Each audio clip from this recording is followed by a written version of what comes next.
Huo Yuanjia came from a martial arts family, but he was weak and frequently ill since childhood.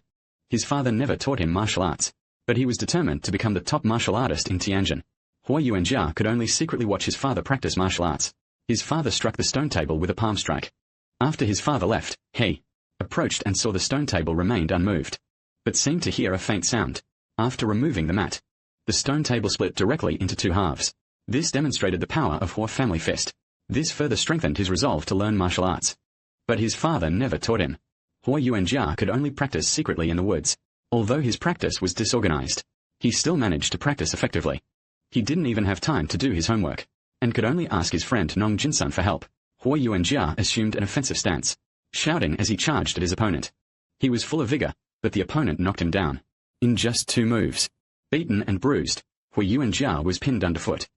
This planted a seed of strength in Huo Yuanjia's heart, to grow strong and not be trampled by others. He stole the Huo family boxing manual, and had a friend copy it exactly, especially the killing punch in the final chapter, which must not have any errors. He had secretly observed his father practicing. With a single palm strike, the stone table split cleanly in two. Huo Yuanjia trained diligently every day under Quan Po's guidance. He repeatedly struck the stone table. Though he couldn't split it like his father, his skills advanced by leaps and bounds, enough to seek vengeance. He sought out Zhao Jian again. The two youths signed a death waiver like adults. Huo Yuanjia stood unmoving, as Zhao Jian launched his attack. Huo Yuanjia kicked Zhao Jian's lower body, followed by a swift punch, knocking Zhao Jian to the ground. Defeated but defiant, Zhao Jian tried to attack Huo Yuanjia by surprise, only to receive 2 more palm strikes. Your Zhao family are all weaklings. Stop boasting about your Zhao-style boxing. This was Huo Yuanjia's first taste of victory. Years flashed by. Huo Yuanjia had married and started a family. After his father's passing, he inherited the martial arts school. Over a decade of rigorous training had forged him into a martial arts master. Father, your fists weren't fast enough back then, nor ruthless enough. With me here, Huo-style boxing will never be defeated again. Surveying the walls covered in death waivers, Huo Yuanjia vowed to elevate Huo-style boxing to greatness and become Tianjin's undisputed champion. I will win 80 consecutive matches to become Tianjin's greatest. Just watch. Today's duel also took place in the bustling marketplace, once again pitting Huo-style against Zhao-style boxing. But these weren't the fighters of old, Huo Endi and Zhao Zhongchang, but Huo Yuanjia and Zhao Jian. Over the years, Zhao Jian had traveled through 17 provinces and 38 counties, honing exceptional martial prowess. I came for revenge against Huo Yuanjia. Signed the death waiver. Let the match begin. Huo Yuanjia dashed across plum blossom stakes toward the ring. Zhao Jian launched a surprise kick, but Huo pivoted gracefully to deflect it, landing squarely on the platform. A seasoned martial artist, Zhao assumed an impeccable stance. Their battle raged on the towering ring, blow after brutal blow connecting.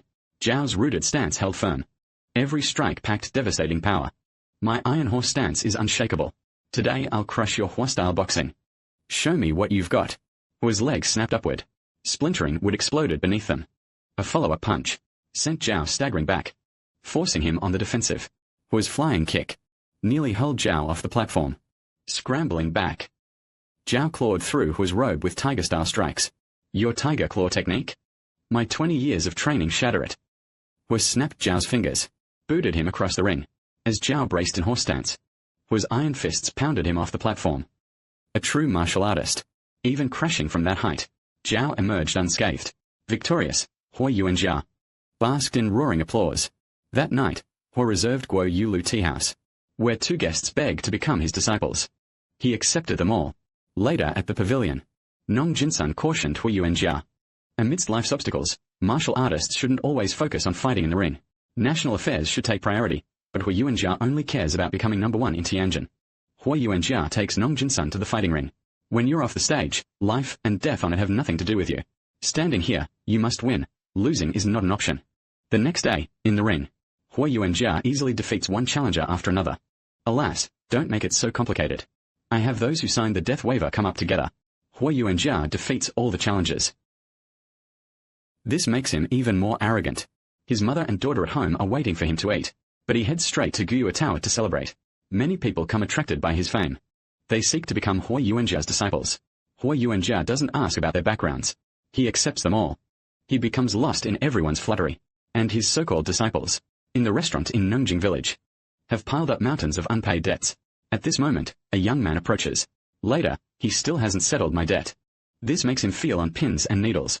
Nong Jinsun kindly tries to persuade him, but to no avail. Accepting disciples and making friends, you should also see their poor character. Huo Yuanjia doesn't listen to a word. He has won 38 matches in a row. Only Qin Yi stands between him and becoming number 1 in Tianjin. That morning, Huo Yuanjia encounters Qin Yi on the street. As the saying goes, one mountain cannot accommodate 2 tigers. Unless one is male and one female, but both see each other as a thorn in their side. A coffin happens to pass by. The two secretly compete. Huo Yuanjia strikes the coffin towards Qin Yi's leg with a palm. Qin Yi kicks at the coffin. Return it. Help your master. These words aren't very harmful, but extremely insulting.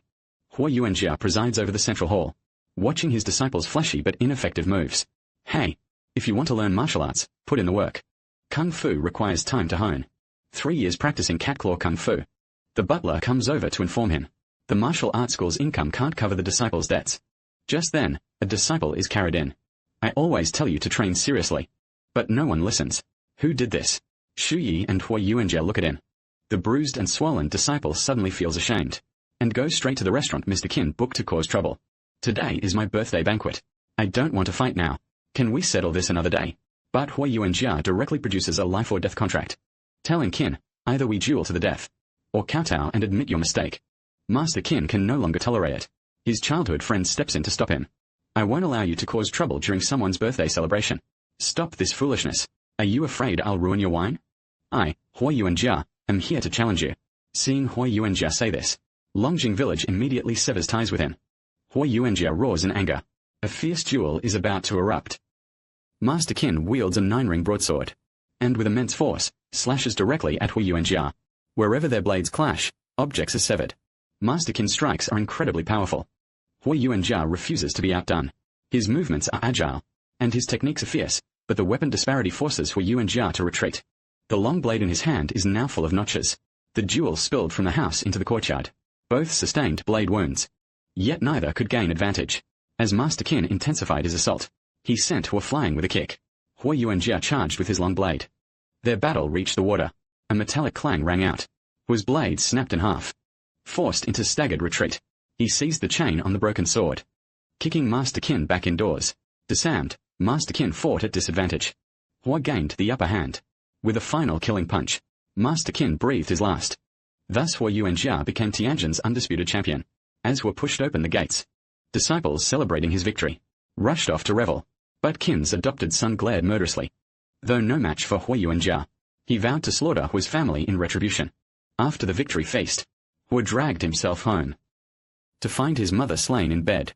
Rushing to his daughter's room, he found only her lifeless body. Overwhelmed with grief, he sobbed until his voice gave out. Realizing Qin's death prompted this, he stormed into the Qin residence. The adopted son confessed, and fell on his blade. Huo raised his sword at the terrified women, but stayed his hand. Never had he imagined that becoming Tianjin's champion would be exacted with 2 families' lives. As he departed, a battered disciple arrived, and gasped the truth. It was Master Qin's adopted son. From this moment on, only then did his father truly become enraged. And all the disciples were aware of it, yet not a single one told Huo Yuanjia the truth. He felt like the greatest fool. He boarded a ferry. Leaving Tianjin, he clutched his daughter's pouch tightly. From that day, Huo Yuanjia was no longer Tianjin's champion. He came to the river, intending to end his life. Perhaps it was not his fate to die. He was rescued by a group of ethnic villagers. When he opened his eyes, he saw a young maiden. The maiden was named UCI. She took good care of Huo Yuanjia daily. She served him prepared meals. UCI sat beside him to console him. I feel terrible. I just have to cry it out. You still must carry on. Upon hearing this, Huo Yuanjia gradually accepted UCI's kindness. On this day, a child sat beside the old ox, Huang. Crying, he said, Huang is dying. The grandmother consoled the child. Huang needs to rest. He must rest now. When he wakes, he'll know what to do. Huo Yuanjia pondered what the grandmother said. He finally walked out of the house. He beheld the scenery before him, listening to the melodious flute music. He became immersed in it. The child gave Huo Yuanjia a name. Calling him a Nyo, he gazed at the children before him, feeling an unprecedented sense of ease. The next day, Huo Yuanjia found Huang refusing to leave the field. UCI told him. The old ox knew he was departing, so he wanted to finish his work. This taught Huo Yuanjia a lesson. He reflected on whether he had unfinished matters left undone. Huo Yuanjia gradually integrated into the village. He also farmed like the others, but he is driven to win, prioritizing speed over quality. Ague brought Huo Yuanjia to the paddy fields, where they saw Yuetzi replanting rice seedlings. Seedlings are living beings. They need space between them. Just like people must respect each other in life. Seasons turned, until old Huang the ox died of age in the shed. Ague wept bitterly, as Granny comforted him. If one lives this life, with no regrets, their passing will be peaceful, and their heart at ease. Though meant for Ague, Huo Yuanjia took these words to heart. That year, Huo Yuanjia truly became Aniu, tilling fields alongside fellow villagers, learning to live in the moment, and appreciate life's simplicity. One day, Ague committed theft, stealing cattle from the neighboring village. Their custom dictated, a child's offense required all village children to beat him for the incense stick's duration. Despite Granny's bowed apologies, they remained unmoved. As tensions mounted, Huo Yuanjia stepped forward, offering to endure the beating for Ague. But adults follow different rules. You must withstand my punches. If I remain standing, when the incense burns out, then we settle this. The man rained blows upon him, as Huo Yuanjia refused to retaliate, until his vision blurred from the beating. Watching in anguish, Granny cried, "You won't take lives. But don't let others take yours either." Her words stirred Huo Yuanjia. No longer enduring passively, he began redirecting the force. The opponent threw a wild punch, almost landing headfirst. The man was caught by Huo Yuanjia. The incense burned out, the challenger lost, and Ague was saved. After this, Huo Yuanjia finally understood why his father had held back that strike during their duel years ago. He grasped his father's martial philosophy.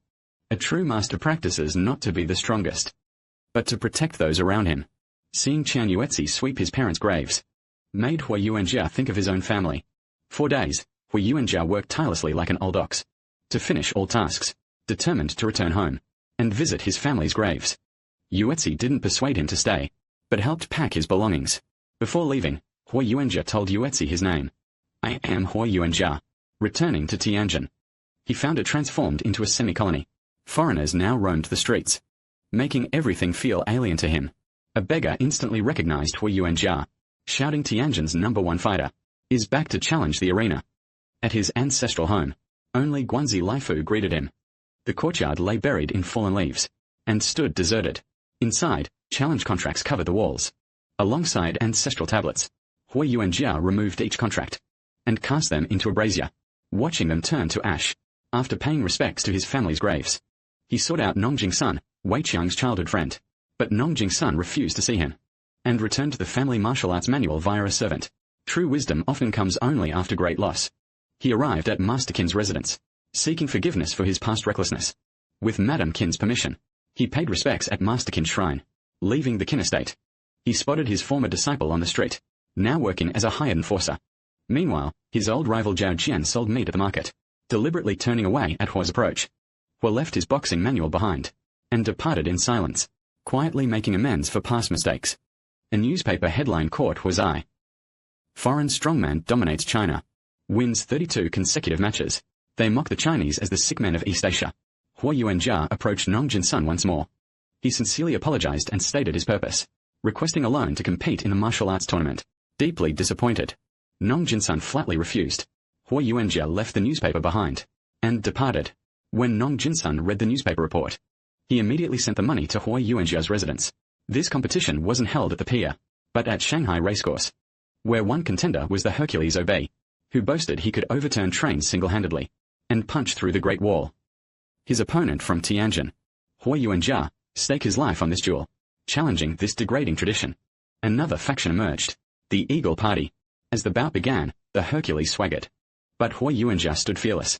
His 1-inch punch repelled the opponent, enraging the Hercules, who hoisted Huo Yuanjia with one arm.